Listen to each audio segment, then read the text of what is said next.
What's happening, everybody? Welcome back to another Babbling Bronco podcast.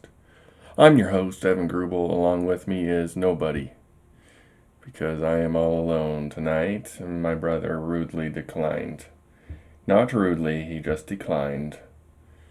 And so I'm on my own. We will be going through our first draft position. The stream is not for kids, as I will be drinking some whiskey. So kids, close your eyes when I drink. So I'm excited for tonight. We're going through quarterbacks. My top 5 quarterbacks. And I may have some surprises this evening for you. So just 5. I hope to get my top 50 out before the combine tomorrow, but we'll just, in order to make more podcasts, we'll go through each position one at a time, and do it based on needs of the Broncos, since this is a Babbling Bronco podcast. And we'll get started with quarterbacks here. Just heads up, when I do research and decide on my top quarterbacks, I usually am biased to potential. Potential is key. So if a quarterback has a high ceiling that I like, usually you'll see him higher up in my rankings just for the potential factor, assuming he gets the correct coaching. So that is also a factor. It's not like if the guy has 50 things to work on, I'm not going to just put him at the top of my list either. So, all right, let's get going here. Number 5. Number 5 was kind of tough. It's Carson Strong from Nevada, Mountain West. Zach knows him well. Casey, we know him well. You should at least. And right off the bat, his name serves him well. He's got a heck of an arm. Howitzer, if you will. Didn't play in the best conference. Obviously, Mountain West. Did face some tough defenses. So, I'll start with his strengths. Again, he has a howitzer of an arm. Pretty dang accurate. Let me pull up my notes here. Okay, so the biggest thing that struck me with Carson was his turnover-worthy plays. It was top 15. He was 15th overall at a 1.9%. That is best among any 6 of the quarterbacks that I considered for my top 5. That is the best. His accuracy is very good. He has a beautiful stroke with the ball, really pretty spiral. And his deep balls are one of the more accurate deep balls I've seen in this class. Sorry, I'm pulling this up so I can see it better. So his weaknesses, he's mainly going to be a pocket passer. He has some serious knee problems. He is working out at the combine, I do believe. So we'll have to keep an eye on that. I don't know if he'll be running, but that should show you. I've seen him move around. He seems to be fine, but and I'm gonna butcher this name. Let me look at it. He has osteochondritis dissecans. Look it up, because I don't know what it is. But his knees aren't good, guys. His knees aren't the best, and it's gonna hurt his stock. Some teams will write him off their board immediately, but if you think he's okay, if you think his knees are okay and they're not an issue, I mean, he's probably the best pocket passer maybe in this class. If you just go watch him, it's a beautiful ball, great technique, great form, and really compact in his release. So he is number 5. Moving on to number 4 here, we will have, surprise, Kenny Pickett coming in at number 4. This is not going to be popular. The consensus, number 1 quarterback in this class. Listen, guys, I'm fine with Kenny Pickett, okay? But again, I don't know how high his ceiling is. I think the Broncos fans will know this one. The quarterback that comes to mind is Trevor Siemian. I mean, he's taller and much bigger than Trevor Siemian, but he can handle an offense, sure. He's an all-around quarterback, and but here's what I worry about. His processing speed is just not there. It's not there yet, and I don't know. I'm getting Drew Lock vibes from Kenny when I watch him, and he just hangs onto the ball way too long, and I worry about his even operating a NFL offense with the processing speed that I'm seeing. So he has good feel at the quarterback position. He's very good outside the pocket. It was kind of surprising to see. Yes, Zach, I knew you would hate this. If you're just joining us, Carson Strong was at number 5. You can go back if you missed it. On to number 4 here with Kenny Pickett, the surprise. And so, yeah, he's an all-around good quarterback. I just don't know the ceiling with him. And the bad habit of holding onto the ball, trying to make things happen. And not to mention, he is a one-year wonder. I mean, let me pull up these notes. I mean, this concerns me a little bit. Last year, he had a PFF grade of 69.8, and he jumped to 92.3. Good for him. Maybe something clicked. I'm not there yet for him. He has a decent arm, decent accuracy. He's a decent quarterback, decent everything. If you want a prospect to build your team around and have potential, I'm not seeing it. I'm sorry, I'm not seeing it there. So, number 4, Kenny Pickett. On to number 3. We got Matt Corral out of Ole Miss, number 3 on my list. Here's what I love about Corral. Well, probably the second surprising film I watched. I love his ball. As weird as that sounds, it just pops out of his hand. It shocked me how it pops out of his hand. It's kind of a weird, compact throwing motion. It's like, so he's like right here, and he doesn't go back at all. He just goes up and rips. Like, he doesn't go back at all with it, which makes it a very fast delivery, which I like. And let me pull up my notes. I thought it was on there. Sorry. And then the arm strength with him is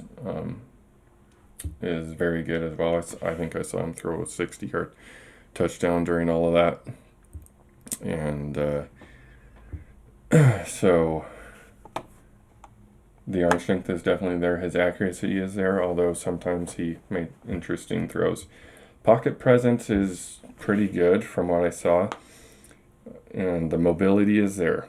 This is the first one that I got excited about, the mobility factor. So he's someone I want to build my offense around, and out of the 6 that I was debating for my top 5, he probably has the best leadership, to be honest. He loves football. You see it on the sideline. His teammates love him. He's a guy that you're willing to go play for. But he should be probably seen as an investment. And so someone to learn from would be great. Vet quarterback, but I do like the potential. One bad thing about him is his height and weight, 6'1", 205. He has dealt with injuries quite often in his career. And then my last thing would just be touch. It's a bullet every time. So that's something that worries me. But I was excited. He's a fiery guy. And I just like the way he plays, and I see potential in him. So Um, okay, so that was number 3, I believe. On to number 2, Malik. Malik Willis out of Liberty, number 2. I fell in love with him early, as Zach, you know. I liked him early when I was first watching games this year. I think I saw him, and then I really wanted to see how he did against Ole Miss, which he struggled quite a bit. So this is what you're getting with Malik. I mean, he has jaw-dropping plays, both positively and negatively. He can make all the plays. I mean, he's a highlight reel. If you haven't watched him, go watch his highlights. He's insane. People wonder if he's the next Lamar Jackson. Gosh, where are my notes, man? There we go. So yeah, he has all the tools that you want. The biggest thing with him is his accuracy. Easily the least accurate quarterback I've seen so far in this class. But then his mobility, and man, the ball just pops out of his hand. I mean, he can throw it 60 yards easily from what I've seen.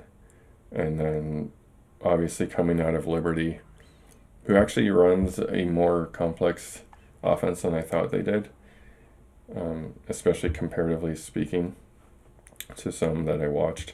So I'm not that worried about him. But yeah, beautiful deep ball. He has a great motion. All these guys, except maybe Corral, have just beautiful motions. Not saying Corral is bad, it's just unique. So Malik, I'm sure he's probably the most well-known out of these, except maybe Kenny Pickett. But yeah, he can improve accuracy. He can improve probably a little bit pocket presence. He's an athlete. I mean, you can do anything with him.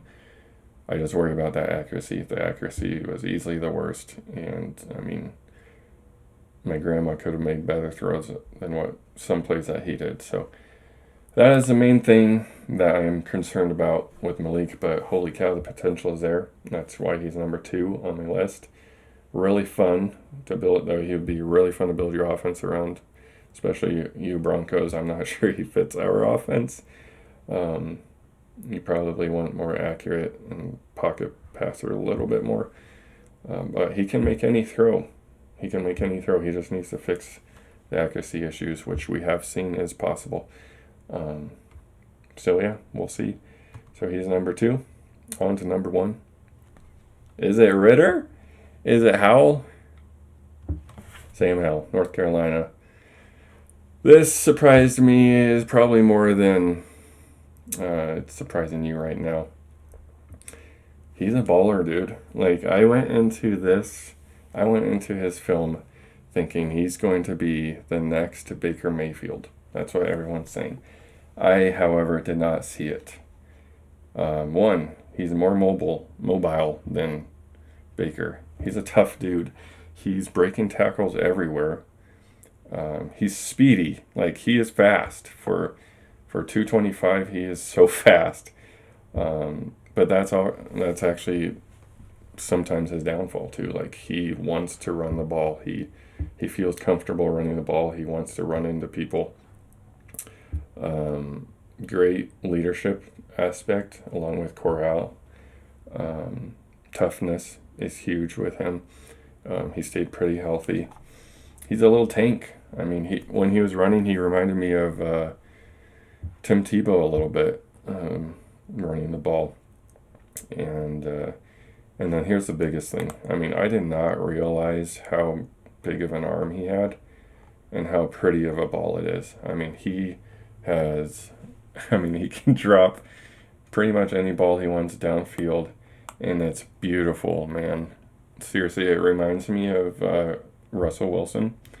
A Russell Wilson deep ball. If you haven't, go watch his film or highlight reel, especially last year, 2020 or 2021, 2020. Sorry, he lost all his weapons, you guys. He wasn't as good this year.